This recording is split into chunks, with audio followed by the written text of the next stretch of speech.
ज्ञान और आनंद की दुनिया में गोता लगाने के लिए तत्पर विद्यार्थियों, आइए पहला हम अध्याय कविता का अध्याय पढ़ते हैं, दीवानों की हस्ती। इसमें आप देख रहे हैं ये सभी क्या है, दीवाने हैं, मस्ती कर रहे हैं। और आपने भी ऐसी ही मस्ती करनी है। आप करते हैं मस्ती, लेकिन शायद वो मस्ती आपकी दूसरों के लिए कई बार कष्ट का कारण बन जाती है। तो अब हम सीखें कि हम दीवाने कैसे बने और मस्ती कैसे करें, ताकि हम भी इस कविता के उद्देश्य को प्राप्त कर सकें। तो देखिए आगे हम पढ़ते हैं कविता को, सुर के साथ हम पढ़ेंगे। आप भी पढ़ेंगे, मुझे पता है आप बहुत अच्छा पढ़ सकते हैं। तो ध्यान से पढ़ेंगे इस कविता को, सुनेंगे आप सुर के साथ। हम दीवानों की क्या हस्ती हैं, आज यहाँ कल वहाँ चले, मस्ती का आलम साथ चला, हम धूल उड़ाते जहाँ चले, आए बनकर उल्लास अभी, आंसू बनकर बह चले अभी, सब कहते ही रह गए अरे, तुम कैसे आए कहाँ चले, किस ओर चले यह मत पूछो, चलना है बस इसलिए चले, जग से उसका कुछ लिए चले, जग को अपना कुछ दिए चले, दो बात कही दो बात सुनी, कुछ हंसे और फिर कुछ रोए, छक कर सुख दुख के घूंटों को हम एक भाव से पिए चले, हम भिख मंगों की दुनिया में स्वच्छंद लुटा कर प्यार चले, हम एक निशानी सिर पर ले असफलता का भार चले, अब अपना और पराया क्या, आबाद रहें रुकने वाले, हम स्वयं बांधे थे और स्वयं हम अपने बंधन तोड़ चले, हम स्वयं बंधे थे और स्वयं हम अपने बंधन तोड़ चले। अब इस कविता का आप ध्यान से बच्चों देखेंगे कि क्या इस कविता का सार है, इस कविता में कहा क्या जा रहा है, क्या सिखाया जा रहा है आपको।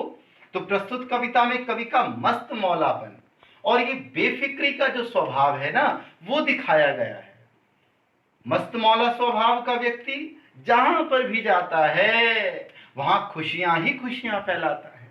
वह हर तरह से प्रसन्नता, आनंद, खुशी देने वाला होता है, चाहे वह खुशी बनकर आया हो, किसी के पास चला गया हो, या आंखों में आंसू देकर वहां से दूर चला गया हो।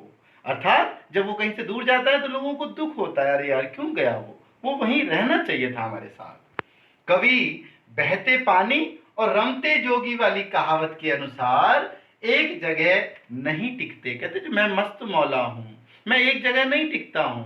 दूसरा कारण यहाँ ये भी है कि कवि अंग्रेजों से स्वतंत्रता प्राप्त करने के लिए तरह तरह के आयोजनों में लगा हुआ है, इसलिए वो एक स्थान पर नहीं रुकता है। वह कुछ यादें संसार को अपनी दे देता है और कुछ यादें अपने साथ लेकर निरंतर लगातार अपने नए नए सफर पर चलते रहते हैं। वह सुख और दुख को समान समझकर एक भाव से ऐसा नहीं सुख में रोने लग जाए, सुख में हंसने लग जाए और दुख में रोने लग जाए। एक भाव से सुख और दुख को समान समझकर सब कुछ स्वीकार करते हैं। कवि केवल सांसारिक नहीं है, सांसारिक नहीं है, वह तो दीवाना है। वह संसार के सभी बंधनों से मुक्त है। मम्मी पापा चाचा चाची उन बंधनों में फंसता नहीं है, क्योंकि वो दीवाना है, वो मस्ती आनंद उठाता है, आजादी का अनुभव कर रहा है। इसीलिए संसार में कोई अपना और कोई पराया उसके लिए नहीं है। जिस जीवन को उन्होंने खुद चुना है उससे वे प्रसन्न हैं और सदा आगे की ओर चलते रहना चाहते हैं, बढ़ते रहना चाहते हैं। ये कवि यहाँ पर हमें सिखा रहे हैं कि हमें क्या करना है, हमेशा खुश रहना है, हमेशा मस्त रहना है, लेकिन खुद ही मस्त नहीं रहना, हमने दूसरों को भी मस्त रखना है, दूसरों को भी खुश रखना है। अब देखिए इस कविता में आप पढ़ेंगे तो आपको क्या क्या फायदा होगा, क्या क्या सीखेंगे बच्चों। आपने अगर इस कविता को ध्यान से पढ़ा समझा तो ये सारे गुण आपके अंदर आएंगे। पहला गुण, विद्यार्थियों में कविता को उचित यतिगति, यतिगति क्या होती है, कहाँ विराम लेना है, कहाँ रुकना है, सुर कहाँ पर चढ़ाना है उतारना है, और उसके बाद रुकना, आरोह अवरोह मतलब उतार चढ़ाव सुरों में, उसके साथ शुद्ध गायन करने की प्रतिभा विकसित हो जाएगी। इसलिए आप जरूर गाएं इसको। पठित सामग्री के विषय को सुनकर आप जो पढ़ेंगे उसका अर्थ समझेंगे, उसको सुनने के बाद उन्हें आप अपने अंदर बसे हुए जो स्वतंत्र विचार है ना, उनमें आप उसको अपने विचार रख पाएंगे। कविता को जब आप समझ लेंगे अपने शब्दों में आप उन बातों को कह पाएंगे। मौखिक और लिखित रूप में अपने विचारों को, अपने दूसरे नए विचारों को आप भी बता पाएंगे कि अगर मैं कविता लिखना चाहूं तो ऐसे लिख सकता हूं। और विद्यार्थियों में एक कल्पनात्मक, सृजनात्मक, इमेजिनरी पावर आपके अंदर पैदा होगी और व्याख्यात्मक योग्यता विकसित हो जाएगी। आप भी किसी चीज की व्याख्या करने लगेंगे, आपको पता चल जाएगा कि आपने किसी बात को कैसे एक्सप्लेन करना है, समझाना है, बताना है। शब्दार्थ और वाक्य प्रयोग द्वारा आप अपने शब्द भंडार में वृद्धि करेंगे। शब्द भंडार में वृद्धि का क्या फायदा है बच्चों, जब आपके पास शब्द बहुत सारे हो जाते हैं तो आप उन शब्दों के प्रयोग से किसी को भी अपने वश में कर सकते हैं। शब्दों की संपत्ति, शब्दों की दौलत जिसके पास है वो सबसे बड़ा अमीर है। और उससे क्या होगा, ताकि शब्दों के औचित्यपूर्ण, औचित्यपूर्ण मतलब एप्रोप्रिएट, कहां कौन सा शब्द प्रयोग करना चाहिए, उस कला में आप माहिर हो जाएंगे, आप समर्थ हो जाएंगे। सही शब्दों का सही जगह पर प्रयोग करना आप सीख जाएंगे। उसके साथ साथ आप इस कविता में और दूसरे जो कौशल हैं और दूसरे जो आपके अंदर के नैतिक मूल्य हैं उनको आप कैसे जगाएंगे, उनसे आपको कितना लाभ मिलेगा। आओ देखो, परस्पर मतलब आपस में प्यार प्रेम का वातावरण तैयार करने में आप समर्थ हो जाएंगे। मान लो घर में मम्मी गुस्सा हो गई, पापा गुस्सा हो गए, तो आप क्या करेंगे, प्रेम का माहौल, आप एकदम गुस्से को दूर करके प्यार का माहौल पैदा करना सीख जाएंगे। दो अच्छी बातें कहकर, कहीं कोई कविता गाकर, कहीं कोई किसी को नाराज को ठंडा पानी पिलाकर आप भी सीख जाएंगे प्यार का वातावरण। प्रेम और नफरत, कोई जरा सा आपको कुछ छेड़ दे तो आप उससे नाराज हो जाते हैं, तो प्रेम और नफरत संबंधी विचारों को आप समझने लग जाएंगे और नफरत करना छोड़ देंगे।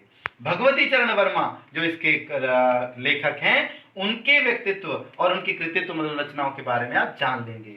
सुख दुख में समान भाव से जीने की कला सीख लेंगे। अपना और पराया ये भेदभाव ना रख के उससे रखने वाले को नुकसान को आप समझ जाएंगे।